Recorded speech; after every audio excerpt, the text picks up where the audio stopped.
Hello everyone, this is Nusrat Tracy. Welcome to my new blog. সবাইকে welcome করছি আমার নতুন ব্লগটি দেখার জন্য। সবাইকে আসসালামু আলাইকুম। তার সাথে জানাচ্ছি শুভ সন্ধ্যার শুভেচ্ছা। বাংলাদেশের জাতীয় ফুল হচ্ছে শাপলা। শাপলা খাদ্য হিসেবে শহর ও গ্রামে সুপরিচিত। শাপলার ভরা মৌসুম শুরু হয় সেপ্টেম্বর ও অক্টোবর মাসে। বাংলাদেশে এ সময় শহর, বন্দর ও গ্রামে প্রচুর পরিমাণে শাপলা পাওয়া যায়। শাপলা সাধারণত লাল ও সাদা হয়ে থাকে। সাদা শাপলা সবজি হিসেবে ব্যবহৃত হয়। শাপলা খুবই পুষ্টি সমৃদ্ধ একটি সবজি। সুপ্রিয় দর্শক, আজকে আমি উপস্থিত হয়েছি শাপলার রেসিপি নিয়ে। এই মৌসুমে কারা কারা শাপলা খেয়েছেন অবশ্যই কমেন্টে জানিয়ে যাবেন। রান্না করছি। শাপলা প্রথমে ভাপিয়ে নিয়েছি, অ্যাড করে দিয়েছি তেল, দিয়ে দিচ্ছি কিউমিন জিরা, গোটা জিরা। এখন দিয়ে দিচ্ছি পেঁয়াজ, তার সাথে অ্যাড করে নিব কিছুটা চিংড়ি। শাপলা সাধারণত চিংড়ি মাছ আর ইলিশ মাছের মাথা দিয়ে খেতে খুবই মজাদার হয়। তো আজকে আমি চিংড়ি দিয়ে রান্না করছি।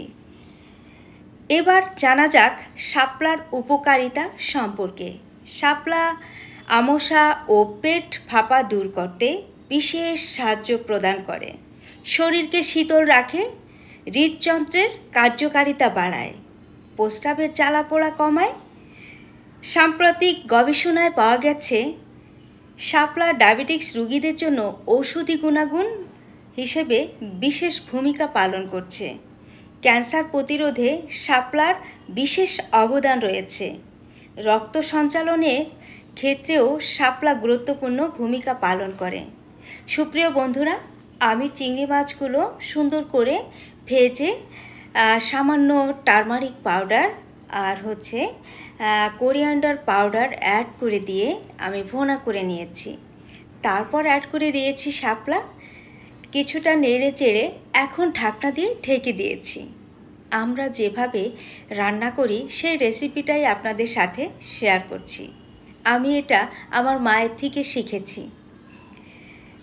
ঢাকনা খুলে এবার আবার বেশ কিছুটা নেড়ে চেড়ে দিব।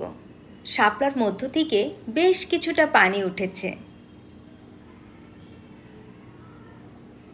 সুপ্রিয় বন্ধুরা, এবার আবার নেড়ে চেড়ে আমি শাপলাটা চুলার উপরে মৃদু আঁচে রাখব।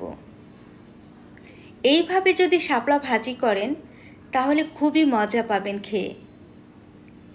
সুপ্রিয় বন্ধুরা, নিজের রান্না বলে প্রশংসা করছি না, এটা খেতে দুর্দান্তই মজার হয়েছিল।